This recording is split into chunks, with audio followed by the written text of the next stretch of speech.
Hey everybody, welcome to Indie Game Business.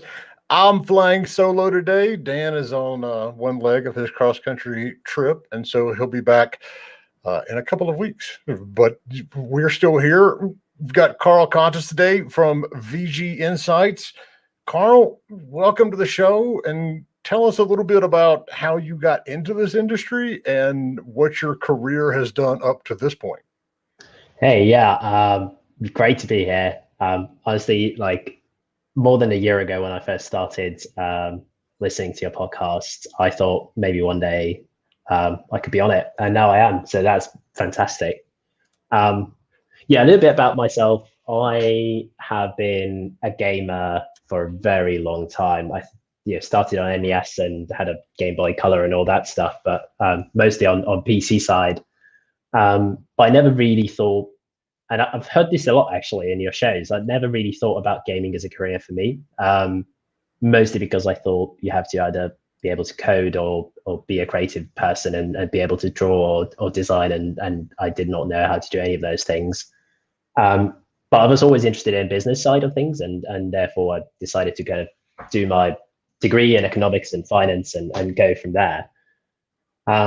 And when I was 14, I did make a browser-based game. I think there was this open source engine out there, Dragon's Guest, something like that. And I used that, converted that into my own game. After that, in uni, a couple of friends and I trialed a little bit with Unity. That never got anywhere because we got busy with other things. And it was really only about a year and a bit ago, when I started to think about the games industry more seriously again, because I work in strategy consulting and we do a lot of advisory for a whole variety of different industries. And a few gaming projects came up, and that was the first time where I actually kind of understood that there is more to gaming than just programming and design and kind of character making. And we did a project, and I realized very quickly that if you're a mobile game developer, you are in luck when it comes to data, because if you have enough money to get a sensor tower or App Annie subscription, there is close to unlimited amount of data available for you. It is incredibly good. And if you're on the PC side, it's much more of a struggle. So you can get kind of high-end data, high-level data from Newzoo, or then you have the kind of other extreme of Steam Spy and SteamDB and sites like that, which are great if you want data on kind of one or two things, one or two games. But if you want something that is consolidating an industry level of kind of, here's my game and what are the 50 games that are similar to me and how do they perform kind of stuff, then that's a lot of manual work to put together. So a kind of friend of mine and I decided to try and solve this problem and created VG Insights to make data visualization for indie developers slightly easier. And now we've been developing that for a year and a bit, and are at a phase where we're getting thousands and thousands of people visiting it every month. So that's very exciting. Sorry, dog emergency. So, I mean, it's key that you mentioned App Annie and things, because those are absolutely so expensive to get a hold of, and it's getting this sort of data. The mobile stores don't provide it like Steam does, but then Steam's interface is so clunky, and you have to like really get in there and figure out, okay, what am I looking for? How do I go and find this? What's actually important? So, let's start off with, why is this important? Why is, making these data-driven decisions so key for PC developers? Yeah, I'm talking to a lot of indie developers these days through Twitter and other mediums, and I get that question a lot in a kind of slightly passive-aggressive way of why should I ever look at data? I know the game I want to make, and let me just make it and leave me alone. And I think that's kind of fine. I don't think the point of data is ever to take away the creativity or take away the choice from you. Ultimately, you can look at the data and decide not to follow what it says in the end, right? So in my mind, it's less about being data driven and more kind of being data informed or data inspired even to an extent, which is, okay, let me look at the other games that are out there that are similar to my game. What do they price themselves at? And what's their, what have their earnings been like in the last few years? And that tells me a kind of directional story, at least, of what can I expect or what should I consider. And then from there, I can use that or not use that, or go and get an alternative set of games and look at those if I like kind of that data better. But I don't think these sites, or even if we talk about sensor towers and the kind of mobile end, I don't think you should ever use data to just blindly follow that and do what the data says is the kind of highest revenue opportunity for you. But I also kind of feel like if you never use data to drive your decision making, then you're driving blind, right? You should at least know what's out there and then make a decision. So when it comes to like actual data that's important, and I think there's a couple of different ways to look at it. One is, when I start making a game, should I look at what kind of subgenres are popular right now? What kind of subgenres have been made 1,000 times already? And within those subgenres, are there combinations that kind of stand out, and tie that to what kind of subgenres do I like and what do I want to make? And tie those two sides of the kind of what am I passionate about and what could actually perform well together. And then there's a next step from there of, okay, now that I know the game that I'm making, what can I actually expect to earn from it? And if that's your third or fourth game, you probably have a pretty good idea. But if that's your kind of first game you're making, or you're making a game in a new subgenre, then again, looking at historical kind of data to at least give you a rough idea of what you're in for is probably a pretty sensible idea. And that can also give you an idea of, well, what should I price my game at? Is the average game that looks like my game priced at $4.99, $9.99, $19.99? What does that mean? Where should I put my game in that kind of category? And then obviously there's a whole point of kind of using data to kind of get yourself a publisher or get funding, get government grants, things like that. So there's a much more pragmatic side to that as well. I'm actually very interested now in what type of game we would create if we did go just from the data. Yeah, shall I, is that a point where I can jump into a graph and... Yeah. I mean, that just came to mind. I'm just very curious, but yeah, go ahead. It's so I'll introduce the platform first, but I'll answer your question with the graph, and then we can talk about the platform later. So one of the graphs we're showing is the Steam genre supply demand, essentially curve. Which basically shows you how many games have been released in the last year. So if you look at arcade genre, that's nearly 1,600 in the last year or so. And on the y-axis, it shows you what the median revenue kind of over the lifetime of those games is. So generally speaking, if you just follow this chart, you want to be in the kind of top left bit, right? You want to be the genre that makes a lot of money and there's not that much competition there, which is actually, well, grand strategy in this case, I think. Let me just refresh this just in case to make sure that this is right. Subgenres, median, revenue. Yeah.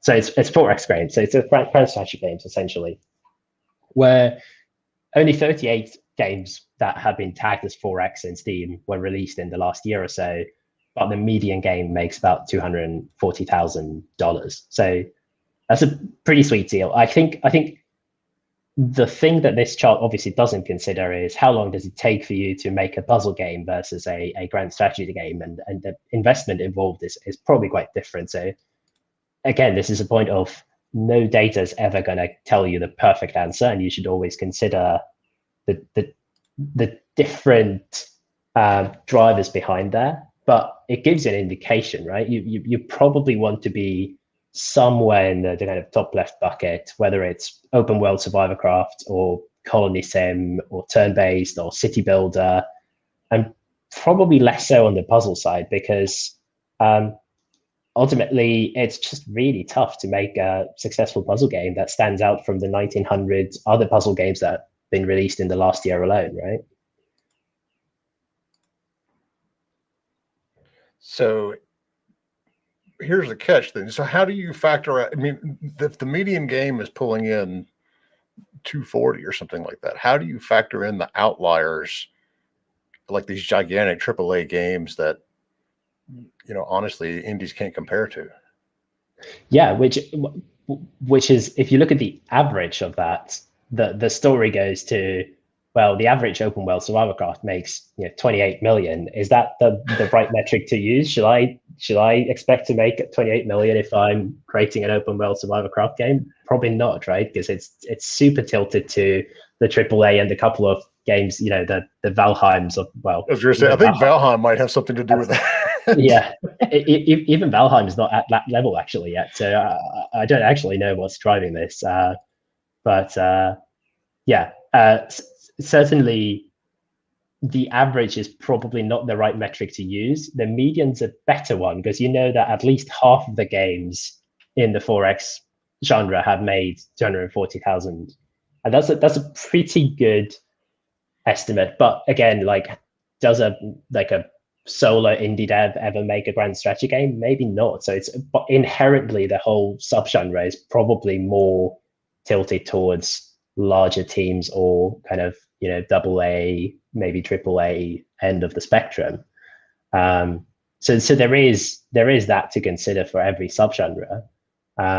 There is, in Steam Analytics tool that we have, you can actually look at the revenue breakdown for.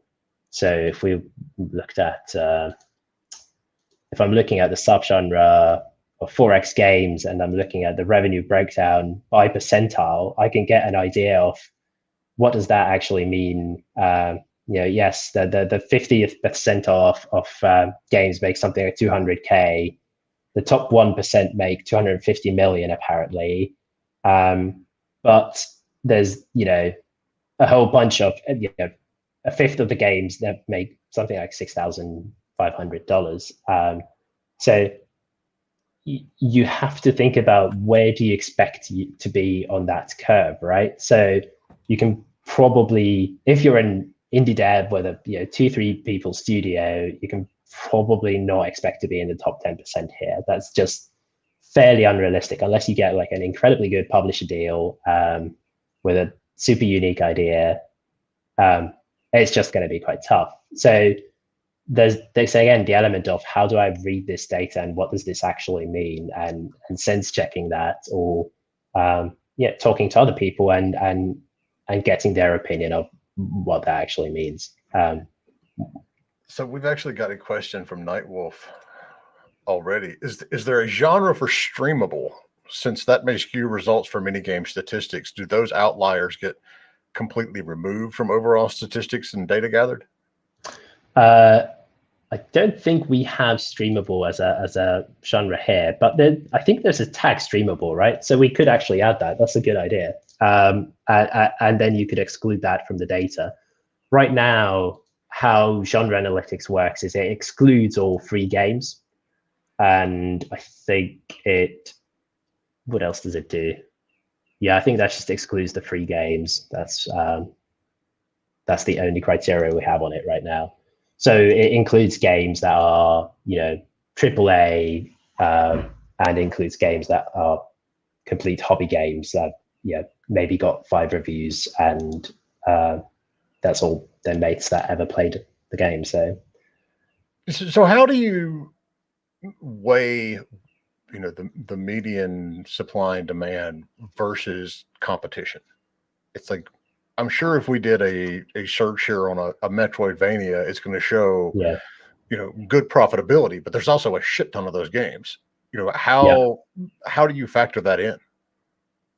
It's tough, right? Because even at subgenre level, there's if you're making another Metroidvania game, it depends on what your blend of subgenres is, right? Are you bringing something unique to the table? Is it a very classic Metroidvania game? And in which case, you can almost certainly expect to be roughly in the middle of the park as well, right? Unless you're a really good,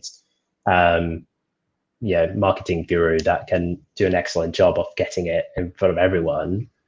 That's just super tough. I would say you'd probably almost always want to be on the left of this graph. Like it's really tough to, you can make the best platformer game in the world, but it's so hard to stand out from the 1,000 other platformer games that were released in the last year. How do you do, if you think about Steam discoverability and people that like platform games and look for a new platform game to play, it's just tough. But yeah, but also, you have to think about your strengths, right? Are you capable of making a good 4X game with the resources and amount of time that you have? Does that work? So there is a sweet spot there that is very individual and depends a lot on your team size, I think, and what you're willing to put into that as well. All right, so we have a guinea pig here. So let's look at 4X games as an example as we go through some of these, things that developers should be looking at. So, one, when you're looking at all this data, and I'm not the analytics expert, to me, it's like a whole bunch of numbers and lines and things like that. But what specific data is important, that you need to do beforehand, when you're in the early stages of deciding what you want to do? And then how does that change as you get into the whole, I'm looking for a publisher stage? Yeah. I think this graph is a good starting place. You spend like 5 minutes on and see what kind of stands out.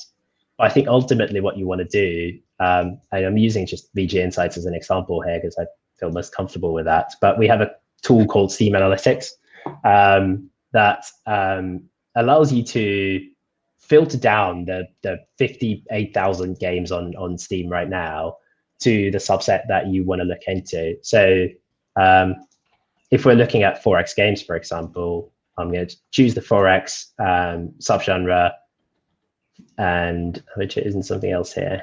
No, that leaves me with 276 games automatically. So that's a big jump down, and actually a fairly decent number to look at to get a kind of sensible statistical data out of it.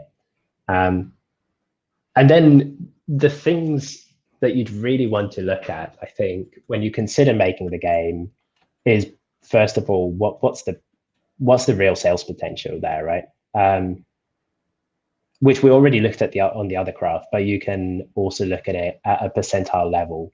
And the way that I would do that is think about the kind of worst case, base case, upside case, absolute worst case scenarios maybe, and put yourself somewhere in the percentile of, okay, if I'm completely failing, I'm probably still going to be in the kind of, maybe bottom 25th percentile or something. And I'll say I sell 180 games at whatever price I'm charging. If I'm kind of doing okay, but not as well as I thought, the 33rd percentile for 4X games is about 1,000 units. If I'm doing a kind of average job, that's 6,000 units. And maybe my upside case is that I'm going to be in the top 75th percentile or something, that's 40,000 units. And then you can just, multiply that through with whatever the price of your game is that you think that you'd price it at, and maybe take a 20% discount there or 10% discount there because you're going to do Steam sales presumably to get to that level. And then obviously you need to take off the 30% Steam cut and so on, and get an idea of, okay, this is the base case of what I could actually expect to make from this? And I think the next step is then the other side of the equation of what do I have to put in there? How much time do I have? Yes, $15 exactly, right? That's a good. I think, and literally, I think this data all backs what you're saying around just charge more for your games, because the games that have a higher price sell more. Like, just the equation works. Like, it's if you charge $19.99 instead of $9.99, you're not going to lose half of the customers. In most cases, you're not going to lose half the customers. So like, the pure financial equation is just completely in your favor. I mean, it's just obviously dependent on the quality of game and the subgenre you're in, and 100 other considerations, but generally more works. And you can always discount the game if you want to. Yeah, specifically if we look at a 4X game, the next stage is probably then thinking about, okay, what should my price be once I'm developing this? The average 4X game, the price is about $17 apparently. But if you look at the price distribution, there are about 8% of the 4X games are free. 9% of them are kind of between 1 cent and $4.99.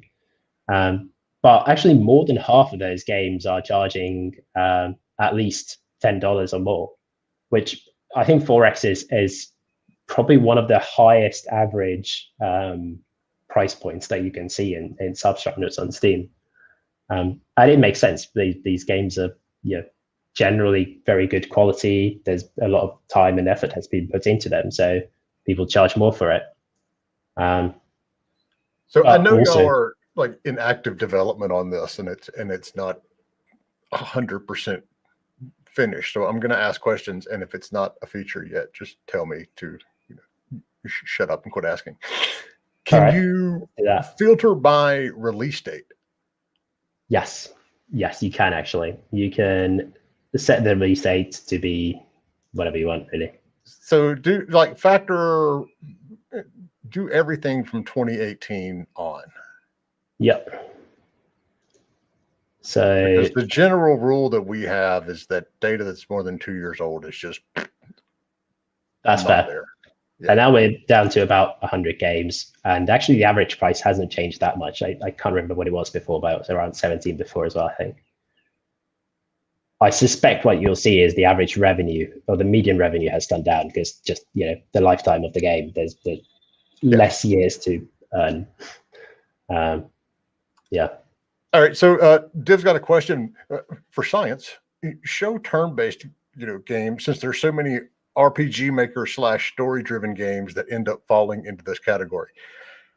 And while he does that, I'm going to go on a particular rant against something here. Why does everybody hate RPG maker games?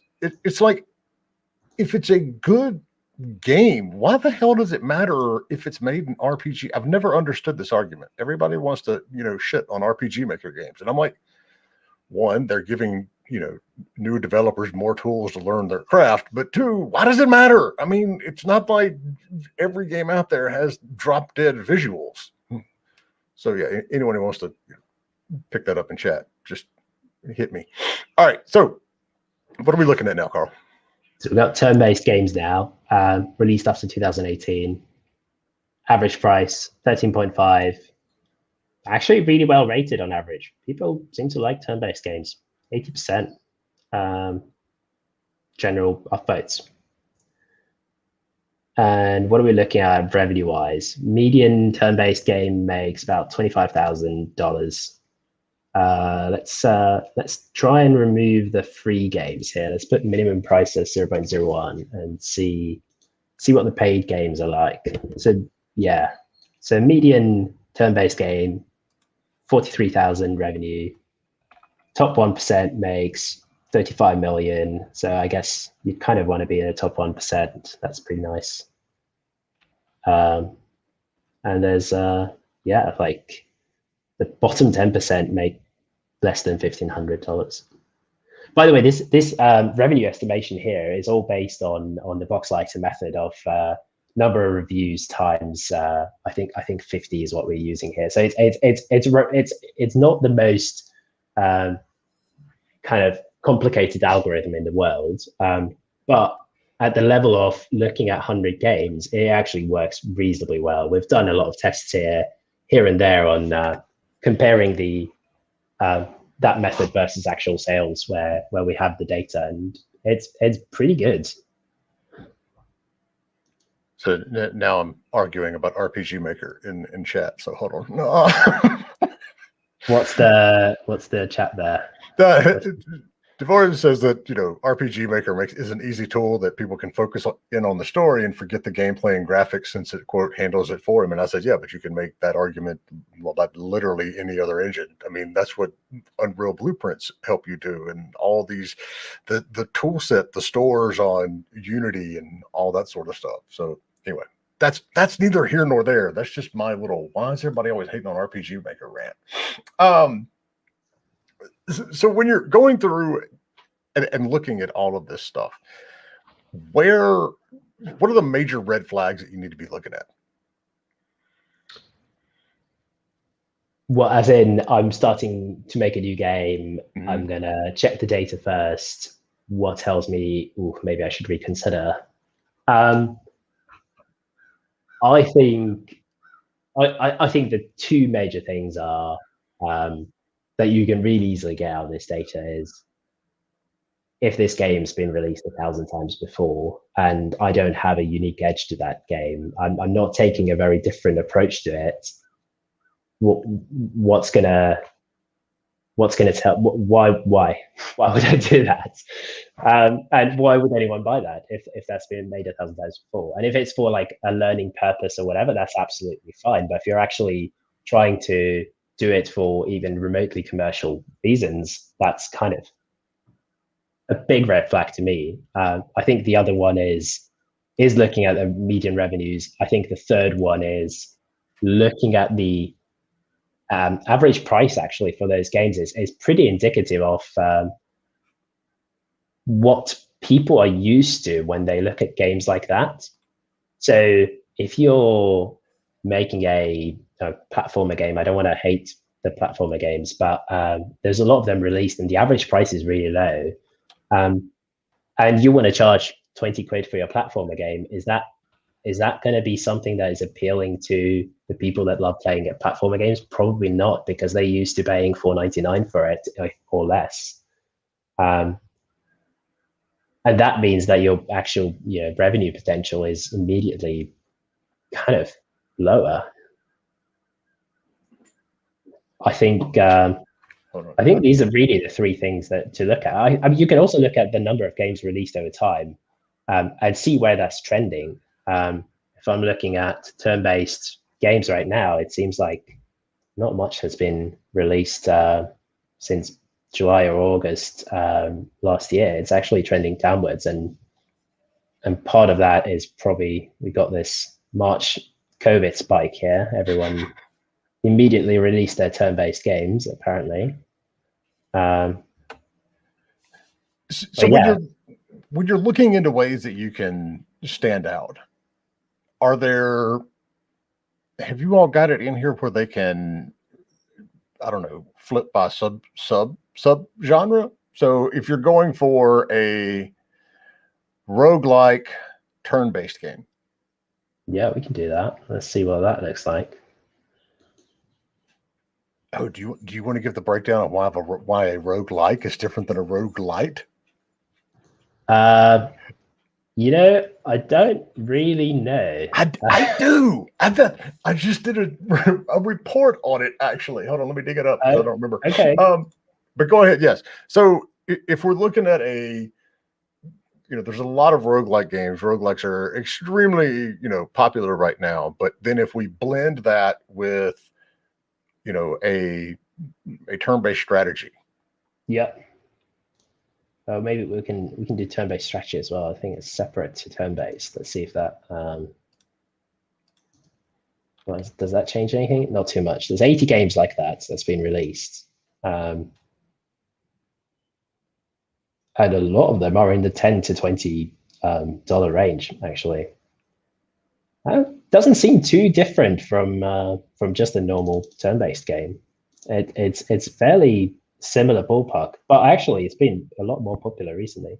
I mean, that might also be just because some of those Steam tags have just been picked up a lot more in the recent years. It doesn't mean that no turn-based roguelikes were released earlier. All right, hold on. I'm looking to find it. I'll dig it up. I'll dig it up in a minute. All right, so we actually had another question coming in here from Divinorium. What's the genre that you would go maybe not a good idea based on data alone? Based on data alone, I would say puzzle games, arcade games. I think. Well, the question with these is they're really good for mobile. Even in mobile, it's super tough because the competition is high.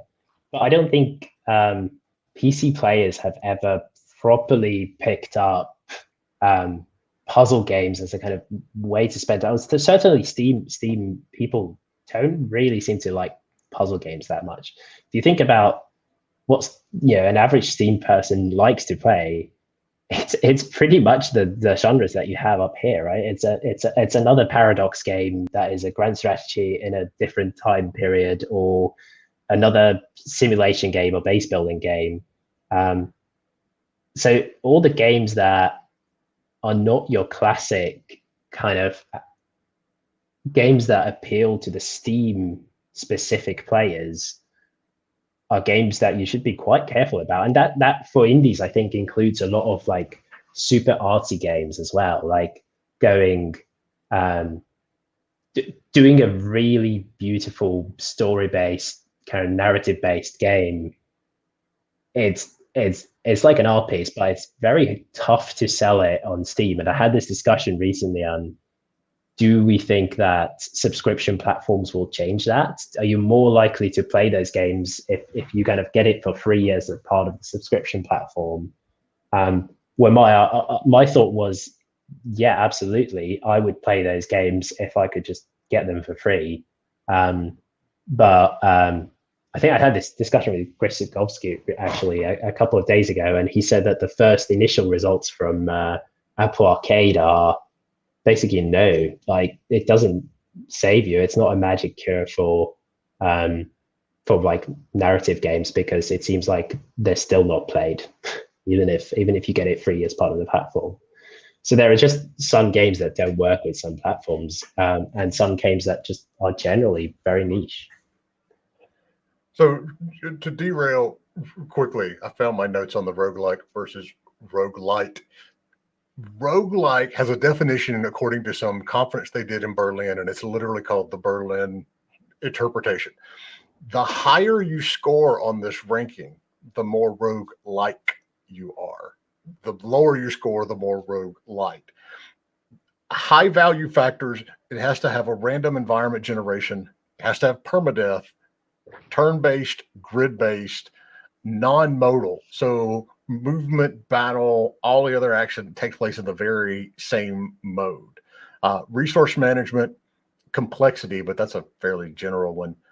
Most of them are going to be hack and slash, and exploration and discovery are key. So if you have a lot of those factors, you are a rogue like. If you have some but not all of them and you're going to score lower, you are a lite. So yeah, I just thought that was interesting because I used the two terms interchangeably for years until I did this little bit of research. If I had to guess, permadeath is probably the one big thing that people get rid of and go to the more roguelite category. Yep. I think. But yeah, not many people like to permanently die in games. See, I do. Seriously, it's whenever I play, especially things like Star Traders Frontiers, and I know the Truce Brothers have put so much work into all of these campaigns and stories and things to do. I never get to any of them because I always play on permadeath, and so my crew dies pretty quickly, even though I've been playing that game for years and I still suck at it. And that to me is the challenge of a lot of these things. It's like, otherwise, yeah, you're just going to hit space and respawn and keep going. You know, you've got to have some sort of, you know, factor in there that makes it difficult. And so that's how I always look at these things. Yeah. So Nightwolf says, would it be better to post your game with the subgenres as a main genre instead of the main genre if your main genre one is a niche one with low data? Too many genres in there, Nightwolf. But yeah. So wait, let me read that again. All right. So if the core genre of your game is something that's like completely oversaturated, is it better to list it with under the subgenres primarily to get more attention on it?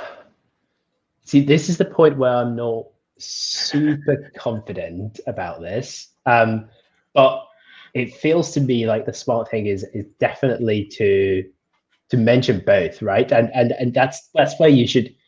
My advice on kind of Steam tags is get rid of the pointless tags so you have space to list both, you know, main subgenre and the other subgenres that you're focusing on. And the order of that, or the kind of priority there, that's an interesting point. Do you get more eyes on your game if you name the kind of more niche ones first? Maybe, but it depends on how niche they are, I guess. Yeah, I don't know. What's your take on that? I would do it because that way you don't, I mean, everything is about discoverability. It doesn't matter how good your game is. That whole myth of if I make a great game, it will sell is bullshit. That doesn't happen anymore. That happened 10, 15 years ago. It doesn't happen anymore. If you're not seen, then you're not going to sell. And so if you can in some way, and I'm not an expert on posting in Steam and that store on that side, that's where I leave it to folks like Chris Zukowski and that crew. But if you can place yourself firmly in a less crowded genre, a blue ocean scenario versus a red ocean scenario, yet you've still got some tags to bring in people from the bigger genres, that's the way to go. Because otherwise, you know, if you go on Steam and just go, all right, I want to look at, you know, turn-based strategy games, it's going to pop up every AAA game, you know, and inevitably you've got a game that is, you know, really good and great, and it's even getting great reviews, and you're priced at $20, but so is XCOM 2 and all of these other, you know, gigantically successful AAA games. So you've got to have some way to get in there and stand out for a little bit. So yeah, I mean, I would recommend that. Yeah, I think that makes a lot of sense. And yeah, it depends on what those really niche ones are. Is there a audience base that looks for those games? If so, like, for sure prioritize that, right? Because if I'm looking at, well, I don't know what's a good example of a really niche game. Subgenre, let me see. Go to RTS. I mean, there's a lot of people talking about RTS, and yeah, until Age of Empires came back, we haven't seen a true RTS in a long time. Yeah, fair. And actually, I'm an Age of Empires fan, and if I'm getting nostalgic and I want to find another kind of RTS game to play, then I would probably put in that to find those games, right? So if you come up under that rather than I don't know what you combine this RTS with, maybe you're there's a lot of city builders, there's a lot of survival games, there's a lot of platformers. Yeah, I was actually surprised how low survival games are in the average or the medium revenue. There's a lot of them out there, and they don't make that much money. That was I expected them to be higher in this graph, actually. Is part of that because they don't typically come with a lot of DLC? I mean, live ops for survival games tends to be free promo, you know, free content editions, you know, whether or not No Man's Sky is a great example. They've been working on that game for years now, Yeah. and not a single ounce of DLC. And the Truce Brothers are the other one. Star Traders, 250 content updates they've made to that game, and none of it had to be purchased. And so when you're dealing with a game that's got a longer lifespan, like a survival game can, or even a roguelike, Yeah. if you're not supplementing that with new revenue coming in, that's going to it's going to show up in your revenue. Now, the catch is you sell enough of them in the first place to finance development for 2 years, and you keep people engaged. But I'm wondering if that's not a factor in there somewhere. And Lee Hammond had a question a point that I completely missed. Sorry about that, Lee. Going back to the subgenre graph there, the subgenres on the right side of the graph, is there only one great game in the market that's pushing that average much higher? Or are there numerous mediocre games pushing down the average?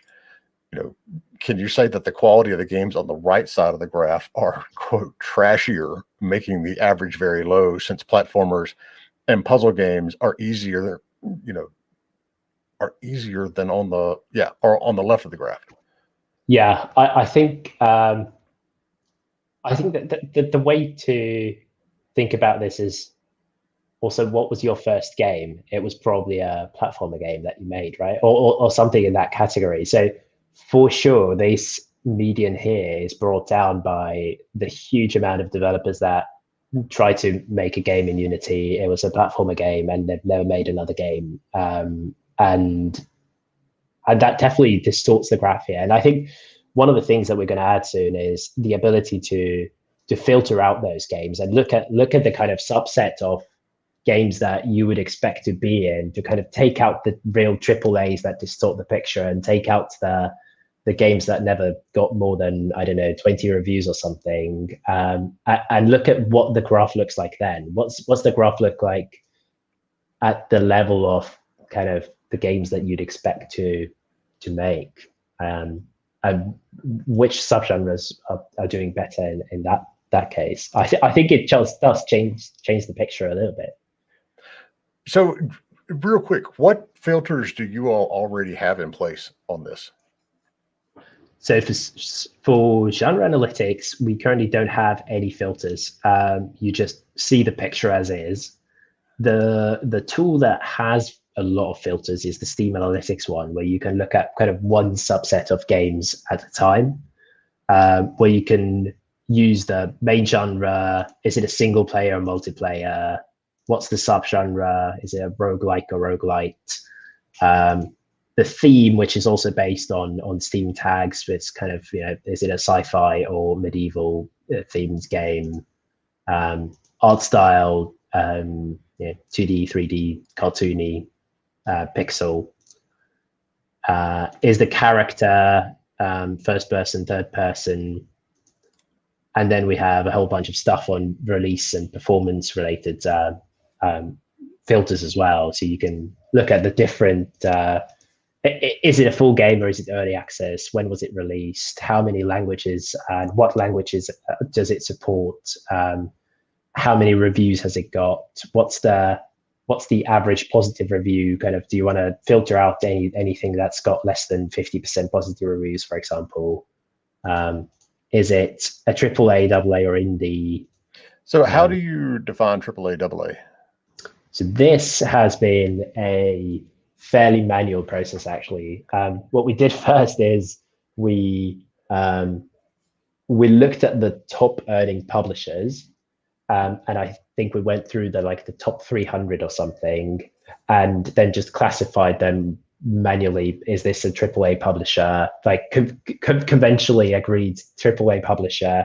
Is it a Paradox that's more kind of in the AA range? And then said anything that we haven't tagged as AAA or AA is indie, basically. So there are still things here that are a bit weird sometimes. I think it's not 100% right, but it's right enough to give you an idea. Again, if you look at AAA games only, you'll see that the median sale is something like 1.3 million. So it gives you a pretty good ballpark idea of do I want to include or exclude AAA, for example. So let's do the commercial here. If somebody needs access to this, how much does this cost? There is a free version of it where you can get access to a lot of it, and I've kind of forgotten at this point what's free and what's not. But the paid version is still super cheap. It's 10 pounds a month. So I think in dollars it might be something like $14.50 or something like that, plus VAT, plus sales tax. So compared to pretty much any other data platform, it's pretty cheap. I think it's kind of roughly on the same level as Steam Spy. And I think it's going to stay like it forever. There's definitely going to be a tier that's always going to be a cheap tier that is affordable for indies. And maybe in the future, there will be another tier that gives you some additional features that is a more expensive one. But to get full access right now, that's what it is. So if you're at the stage where, I mean, your game is in demo stage, it's just ready to start talking to publishers, how does this data help you land a publisher? Yeah, I mean, maybe not the first question, but one of the main questions in the publisher's eyes is, what's the earnings potential for this game, right? So this graph, I think, becomes incredibly important when you talk to publishers. If I look at the other 50 games that look exactly, well, or roughly like my game, maybe not exactly, but what did they earn? What were they priced at, and where am I priced at? If they're normally priced at $20 and I'm priced at 10, why am I priced at 10? Do I have an explanation for that? No, you don't, and you shouldn't be pricing it at 10. Sorry, go ahead. Yeah, which is probably what the publisher will tell you as well, I imagine. And maybe then that becomes a discussion of, actually, should you price smarter, and then we'll publish it. But it's mostly about the revenue expectations, and that's what it comes down to. And there's a lot of ways to show this. You can put the filters in, show what the average median games are, and if you look at what we were looking at before, 4x, maybe the next step to go the level deeper from there is to look at these games actually that you've selected as the comparison games.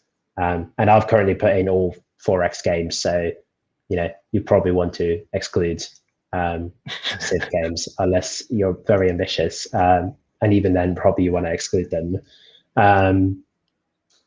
and then show that the 40 games that you've picked as kind of competitors or comparison games are actually realistic. I think that's the next big step, right? The publisher wants to see that you know what you're talking about, and you're not living in the clouds and thinking, I'm going to sell whatever. Oh God, no, we see that all the time. 200 million worth of games, right? Yeah, exactly. It's like, I'm making a 4X game, and Civ 7 or Civ 6 sold 10 million units, and we think we'll do 10% of that. It's like, no. Yeah. It's like, you're starting off on the wrong foot there. Pick a realistic range of games. Yeah, that's my big tip. Charge more per game. Pick a realistic set of games to show to your publisher, show them how much money they make, and hopefully they make enough money to make it worth your while, and their well. So we got about 10 minutes left. If you've got questions for Karl on any of this data-driven fancy math, graphs and such, pop them in chat and we'll get it. Even if you want a test run, tell us what you're developing and we'll pull up a chart on it. Nightwolf says, how has $5 co-op multiplayer games affected data statistic? There's been a rise in both $5 games on Steam and itch. They're being played by streamers and YouTubers due to collaboration with other streamers or just enjoying the gameplay. obviously you got to take out things like Valheim and Rust, but how has that affected everything? Have you seen that? Yeah, that's interesting. I was just looking at, we don't actually have co-op filter here. We should definitely add that in so we can properly look at that. The honest answer is I don't know. But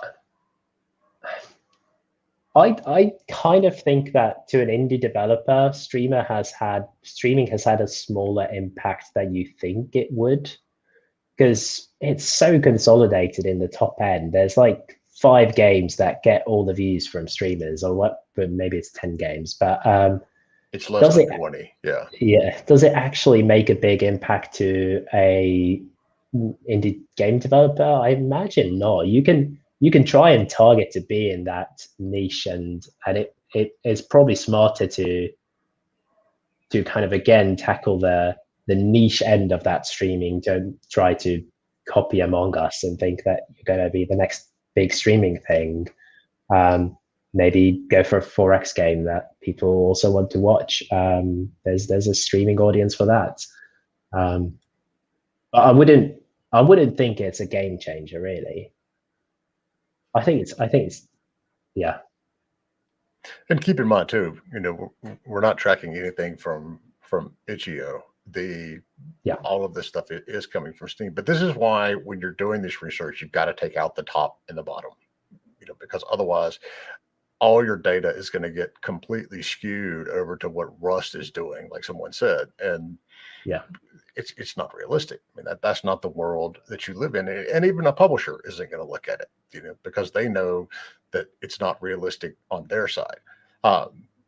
Keep in mind when you're pitching to a lot of these publishers that this data that you can get from places like VG Insights is good, but publishers always have better data because they are the ones seeing the actual Steam, results on what they're doing. So somebody has the 4X games in development, is there a way in here that they can go through and find the publishers that are doing 4X games? Yeah, that's a good question. Let's look at we've got a tool that's called Publishers Database. And whilst at this stage, it doesn't allow you to kind of look at it at the level of 4X games, but it does allow you to look at it at the level of publishers that do, strategy games, for example. And maybe I'm looking at publishers that aren't AAA or AA publishers that have released at least, let's say, 15 games in the past. Right, and then you've got a very important filter in here that I love that you all have. Do the percent in-house and percent max in-house and max, max in-house and minimum in-house, because this is what we use at our firm to decide if someone is a publisher or if they are a self-publishing developer. If it is a company that, your publisher and your developer are constantly the same company, they're not publishing. I mean, technically they are, but they're not publishing third-party games. So that's that little tool right there helps developers find, the actual publishers that are publishing exactly things. Yeah, I think it's really important, because initially when we released that, we didn't have that filter in here. We went through the so-called publishers, and they were all basically just the people that have made a lot of games. And that's not the people that you want to go after. So it really does make a difference here. And then you could actually order this table in terms of strategy focused, for example. So you look at the publishers that are more focused on strategy games. So 86% of the top publisher here, 86% of the games they've released are strategy tagged. And that gives you an idea of, and maybe you want to go actually higher. You want to go, maybe they've released 25 games. Let's say it's a fairly big publisher. And then that gives you an idea of, go through those publishers, see what they're like. Some of them will be, Chinese publishers that you probably you don't want to target. Some of them will be, more realistic. But it certainly gives you a narrowed down list. So in this case, it gives you 46 publishers that fit all these criterias. And it's quite manageable then to go through that and find the publishers that are more likely to publish the specific game that you're after. Hey, so great point here, and I'm going to put you on the spot. Yeah. Calix says, I would love to use tools like this, but as a beginner, it's intimidating. What are some basic and useful and hopefully understandable things that you can get from the tables? My question to you, Karl, is, I mean, we've got our conference coming up in about 5 weeks. God. Would you be willing to do a session where you basically do a case study and you walk through a hypothetical development scenario and just go through the whole process? This is how you pick the genre. This is how you pick your subgenre. This is how you present this stuff to a publisher. Yeah, that actually sounds very good. I would definitely do that for sure. If the date aligns, I actually need to check that. But the date is the 15th through the 17th of June. Yeah, that should be fine. Jot that down. That, I think the best way to understand how to use tools like this is to do exactly what you said. Just take a particular game that you're developing and see, from beginning to end, step by step, how would I sense check this with numbers? But I think there we go. Nice. Yes, please. But regarding that, I think the big takeaway for us, and I don't know why it took us so long to get to that, is simplifying this down even further, because I think it's a big step forward from kind of just trying to do your own analysis from Steam Spy, but it's still super complex for someone who's never really thought about this before. And the next step for us with this platform is to create super specific tools that are like, here's a pricing tool, put in the subgenre your game's in and maybe the art style you're going after, and it will tell you kind of roughly what you should price your game at, what are the other games priced at, and how does that break down, and what types of games are priced at higher and lower there. Or a tool that is like a fundraising tool that just literally gives you all the data points for that particular game that you want, that a publisher would be interested in, or a release date tool that tells you games like this, when should you try and aim to release this, for example.